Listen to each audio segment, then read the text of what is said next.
welcome back to my channel. My name is Philadelphia and today I'm going to review one of the popular books this month called The Invisible Life of Addie LaRue. So let's get right into this book here. I'm seeing it everywhere. This is the hot book of the month. The story is about a woman named Addie LaRue. She's living in the 18th century, is in her early 20s, and is faced with what her life is going to look like being a woman in that time period. All she has to look forward to really is just to be a mother and do household chores. She's really conflicted with wanting to become an adult and get married because she wants more than that for her life. And she really just wants to experience life and have her stamp on the world and not belong to anyone, which is very on the fringe line of thinking for a woman in that time period. The day of her wedding, she's getting forced to marry a man that she's not in love with. She runs away from the wedding right before she's about to be married and goes off into the woods, and it's about nighttime when this happens. And when she's in the woods, the sun is setting, and she's praying to whoever is listening, saying, please let me be free. I do not want this life. I want more. In the book, it warns you, be careful who you pray to in the dark, because the only gods that are answering are ones you shouldn't be praying to. So this devil-like figure responds to Addie, and he answers her prayers, but in his own way and on his own terms. And we get to see how her life changes after this interaction with, we call him Luke in the story, and he kind of represents the devil or just some kind of dark god that can be a little tricky to deal with, that has a short temper. So I'm going to pause right here. If you haven't read the book and you do not want to get spoiled, I would just leave this little channel and go find something else, because I'm going to talk about the rest of the book of what I liked and did not like. So one of my favorite parts about this story was the way it was structured, where it would showcase a piece of art. After the second or third art piece, you're like, oh, I see what the author is doing here.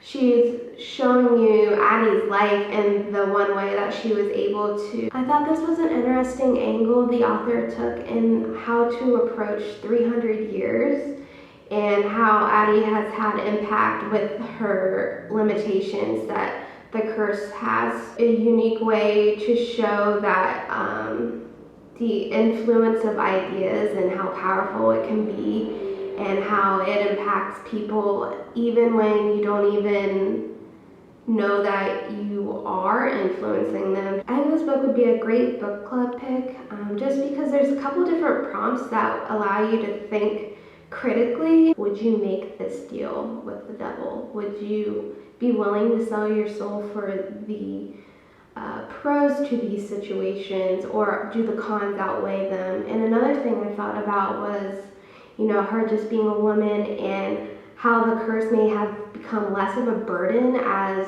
the progression of women's rights has gotten better throughout time, because beforehand it was not even okay for a woman to be out without the company of a man, but now in today's world it's not a big deal at all. So I think her life had to have gotten a lot easier as women became seen as more equals. One of the things I appreciated in this story is how upfront she was with Henry, and she didn't lie. She was just very honest, because I feel like sometimes in stories it's easier for authors to make the character lie to create more of a dramatic scene, but it was just nice that this didn't have to be a point of contention, and that she was just honest, and it kind of worked out. I also thought if Luke was bothering her, she should have just moved to Alaska, where it's daylight 23 hours out of the day. I didn't have too many cons with this story.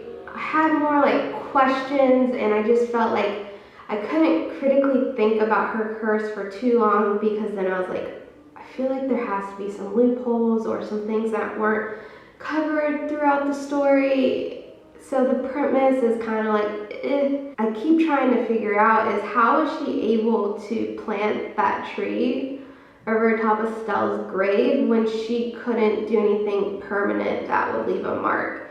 I also thought it was kind of weird that the author only focused on one of Addie's deaths. Like, did she ever get into another situation where she died again? I will say the story was a little slow to get into it. It starts to pick up around that 30% mark. And I also thought it was weird that she would kind of reference that her and Luke kind of had a past, and it was like hinted that it was romantic.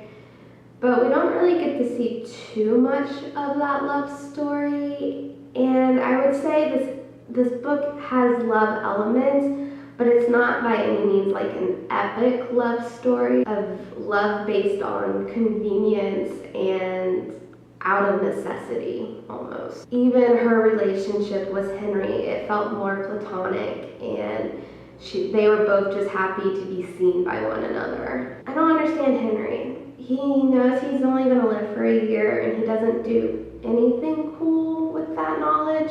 He just continues to live his life as normal. So thank you for listening to me ramble on about my feelings. I do think this story is worth the hype. It takes an interesting approach to immortality and how we leave a mark on this world and the power of ideas. Yes, it does have some things that are a little messy. I didn't have any like glaring negative remarks or feelings about this story.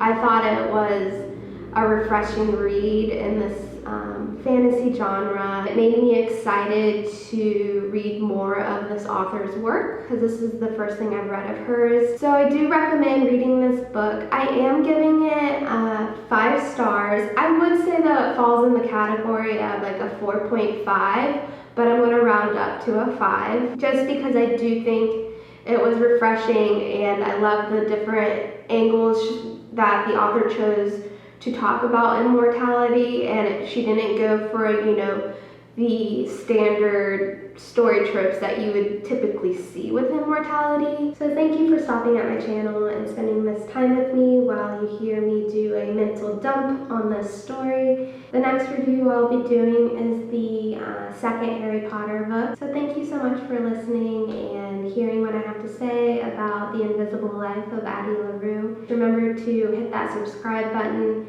and like the video, leave your comments, and also go and hop over onto Instagram and find me there. My handle is Philly Hewitt. I hope you are enjoying the endings of fall. I'll see you next time. Bye.